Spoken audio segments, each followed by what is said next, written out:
everybody, my name is Stephanie. If you're new here, I make videos about books and life and school. And today I'm wanting to make a video about my favorite books that have amazing character development. Those are my favorite types of books. If you guys have any recommendations for me, please leave a comment down below. I love to read the comments. They're my favorite thing. And I would love to know some of your favorite books. I got some pretty good ones here, and so I'd like to add some to the list. So let's just get into it. The first book I have here in my little pile is The Heart's Invisible Furies by John Boyne. This is one of my favorite, I think all of these are some of my favorite books of all time. So if I say that a lot, that is why. I just can't get over it. But this one is so unique. It just warms my heart to think of this book, and also saddens it. Like, all of these books are probably pretty sad. But it's a book about Cyril Avery is the main character. And so this book is Cyril's entire life. It even starts off with, like, the first part is about his mother and how she had to give him up for adoption, and kind of a little bit of her backstory, because obviously how he was conceived and what her actions were after that affected his life, affected the rest of his life, really. And so he is an adopted gay man in Ireland in the 1940s, which is when that was very not okay. So one of my favorite parts is that every chapter is like, it's 7 years into the future. So the first chapter, he's 7 years old. Well, first it's 0 years old, right? How he's conceived and everything. And then 7 years old, 14, 21, and it's separated like that. Normally the end of the chapter, something big happens in his life, and then the next chapter is 7 years later. And so you can kind of see how that affected him, and he's already over it, if it was a bad thing, or it's already led him into another journey, which is so special to me. I love seeing that. You don't really get to, like, when you're going through life, you don't get to see it so clearly like that. It's 7 years down the road, and then you can look back on that and realize how far you come. But in this, you get to see how far he goes just from one chapter to the next. And so I thought it made it very more relatable. That's all I have to say. I love this book. Definitely pick it up. It's a must read. It's my favorite book, almost my favorite book of all time. But yeah, definitely pick this up, please. That's why I put it first. It's because it's, like, amazing. There you go. And then next I have Yerba Buena by Nina LaCour. These are the types of romances that I like. I don't really like the conventional romances, but this one is about two women. It's a sapphic romance, but you mostly get to see them more separately than you do together, honestly. So you get to learn about Sarah, who went through a very traumatic experience early when she was 16, I think, and then she runs away to LA. And then you get to see Emily, who is just trying to discover herself and figure out what she wants to do in life. She's gone through so many different majors and everything in college, and she feels like she's never going to get out of college. And you get to see them both growing up and all of their experiences, and then you get to see them slowly come together. And this book is absolutely beautiful. At first I didn't know what to think of it, because it takes me a while to get used to different writing styles. But this one, it's more of a simplistic writing style. It's not super flowery or extravagant, but it's still gorgeous. Like, the way that they describe food and experiences and feeling like you're at home. It's very, very cozy. It's amazing. That's all I have to say. It's a very short book, and it's just amazing. That's all I have to say, you guys. You get to just see both of them grow into such beautiful and successful and independent people. And I love that. It's about each of them, and you get to grow to love them and how they fit into each other's lives and how they make each other better. And I think that that's so important, because I feel like in a lot of romance books, it's about how you have to have that person for happiness or whatever, and you need them to survive, or you didn't know who you were without them. And I don't know, I like how this is not like that. It's them growing on their own, and it's really not until they've developed as a person that they come together, and that's when they can actually be right for each other and help each other even more. And so I think that that's so important to see. It's a lot more realistic, I think. And so I absolutely love it. Again, I love all these books, but this one, I just recently read it, and so it's a new favorite of mine, and everybody needs to pick it up. That's all. Okay, next I have The Goldfinch by Donna Tartt. This one, I feel like it's gonna be a love it or you hate it kind of book. It doesn't have very much plot at all. It's just, you're just following this one character. His name's Theo Decker. And the beginning grips you because he is in a very big, I don't think this is spoilery, but if you think it is, then just like skip this little part. It's very small. But at the beginning of the book, he's in a bombing, like a terrorist bombing, I think, and his mother passes away. And he's in a museum that was bombed. So basically, after this bombing, he manages to survive, and he somehow comes into possession of a painting, the Goldfinch. But yeah, so basically that's the very beginning of the book, and so it kind of captures you in that way. But then after that, it's just him trying to go on with his life without his mother, and also trying to hide this painting because it's a very famous painting, very expensive, and ends up in the news that it's gone missing and nobody knows where it is. But yeah, so I think that people will either love it or they'll hate it.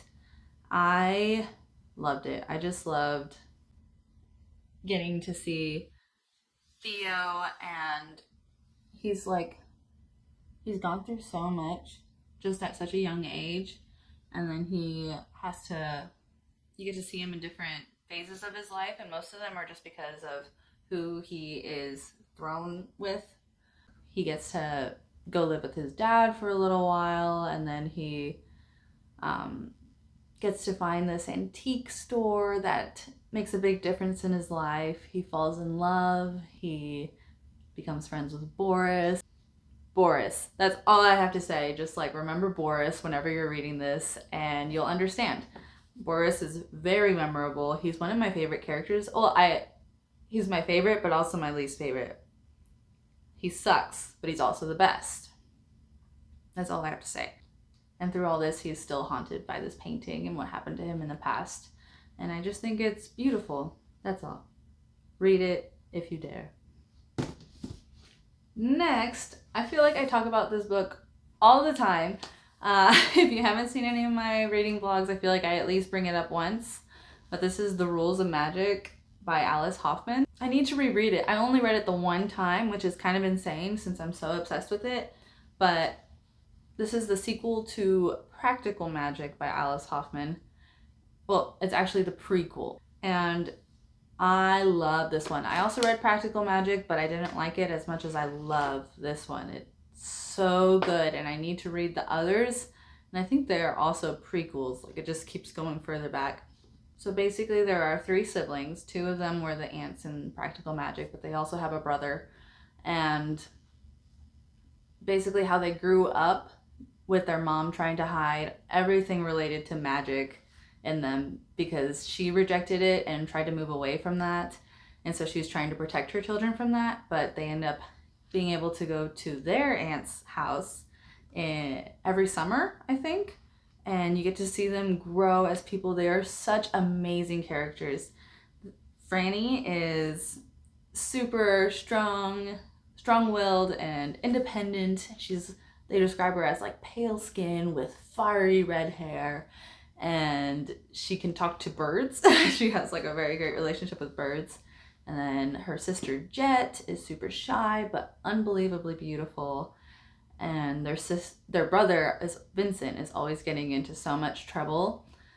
And you just get to see them grow as people and in their magical abilities as witches, I guess. The twist is that they're not supposed to fall in love. That in their past, they were not in their past, but their ancestor was cursed, where they can never find love. And you get to see that affect their lives and how, like, imagine not being able to act on any crushes and how it's haunting them, and they're always so paranoid about it. They go from not believing it to completely believing it and trying to just get through life without falling in love. And that aspect isn't mentioned in Practical Magic, I don't believe, which is my favorite part in this book. And so I feel like that's why I didn't like Practical Magic as much. But yeah, it's so much fun just getting to grow with these characters. I just love books about characters, about character development. It's gorgeous, and it just makes you feel so cozy inside. And I really like the magic system in this book, because it's not exactly like your conventional witches and stuff. It doesn't ever explicitly say that they're witches or anything, I don't think. It's more like herbs and superstitions and intuitions, more like that. And so it's never explicitly like hocus pocus, bibbidi bobbidi boop, nothing like that. It's a lot more whimsical and subtle, and so it makes it feel more realistic, because it's not fantastical, and so it just makes you believe it, and you get cozy, and it's amazing. That's all. Thank you. Next, you could always pick up a memoir if you really want to know about a character. It's not even a character, a person. If you really want to know a person, pick up a memoir. Memoirs are so amazing. There's a lot of great ones out there, and I just wanted to show y'all The Liars Club by Mary Karr. I recently read this, and it actually took me, at first I wasn't sure if I was going to like it, because I couldn't get into the writing style. It was so Texan. I live in Texas, so you would think I'd be able to understand Texas accents and dialect, but I just could not. I could not get into it. It was so heavy, but as soon as I did, it took me a little bit, but I got into it, and it was so worth it. This memoir is amazing. Mary Karr had a very unique life. And you have to read the introduction. The introduction is beautiful, talking about how whenever she wrote this memoir, it wasn't conventional for people to talk about their lives if they didn't have the typical mom, dad, sister, brother, cookie cutter kind of life. And so she broke that system, just talking about her very unique life that is not conventional at all. And she's done some very wild things. She went through some traumatic things. Trigger warnings I would just read the trigger warnings for this. It made me cry. I bawled. It was so graphic, but I think that that's definitely necessary, because this is her life, and she can tell it how she wants. And if she wants to give all the details about traumatic things that happened, then she has the right to, obviously. So this one was so good. So good. I don't even really want to say anything. I mean, it's a story about her life in Eastern Texas with her mom and dad, who are characters. Yeah, so if you ever want to really delve into a person's life, memoirs are definitely the way to go. Next, I have Atonement by Ian McEwan.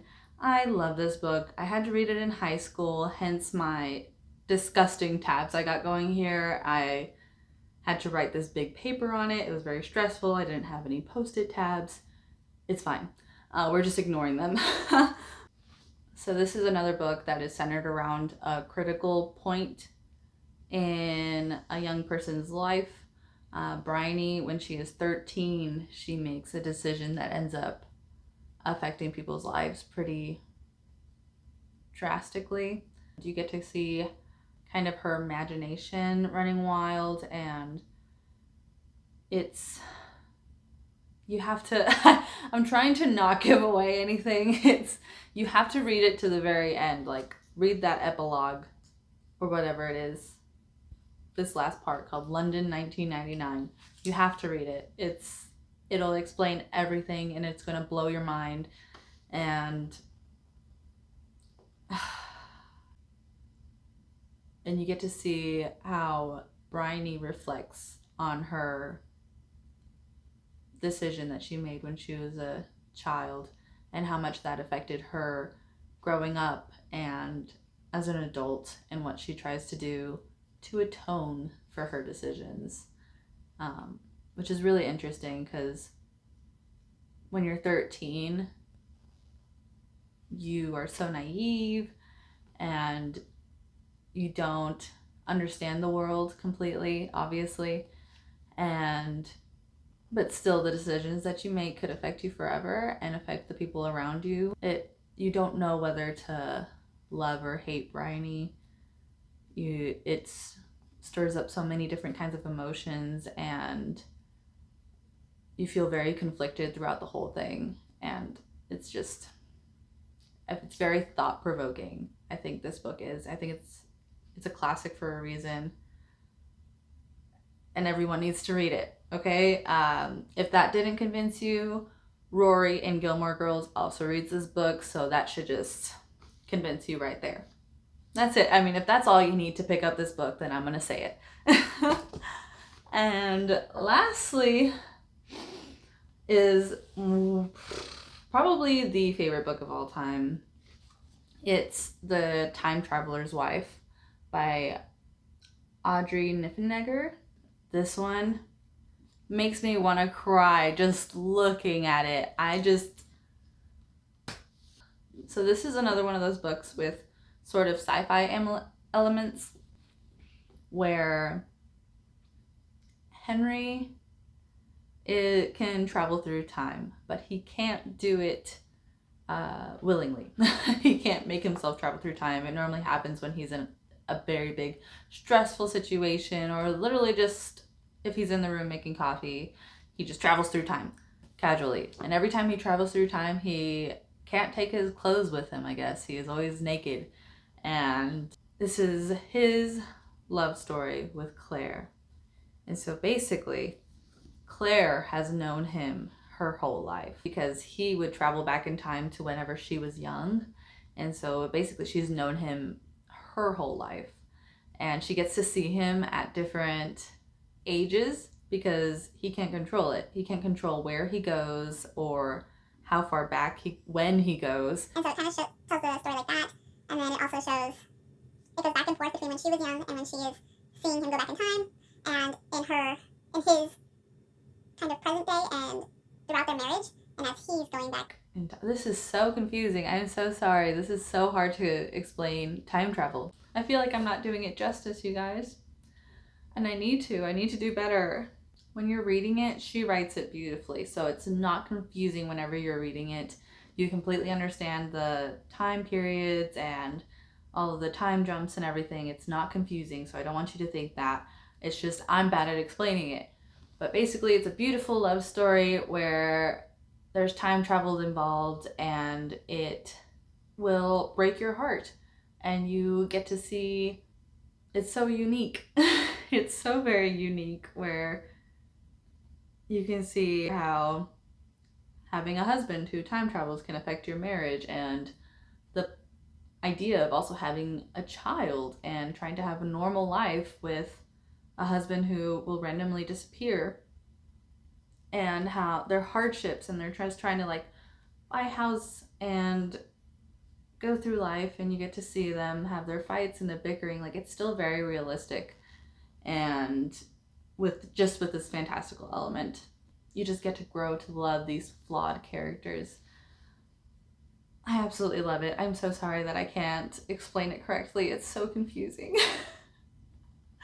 It's so hard to explain time travel, but I promise you that it's totally worth it, and everyone needs to read it, okay? Okay. That's all of the books that I had. I hope you guys enjoyed it. Don't forget to like and subscribe. I appreciate all of the support I got in my last video. Please check it out if you haven't. It's my fall TBR. And I hope you guys are having a great day or night or whatever time it is. And I will see you next time. Goodbye.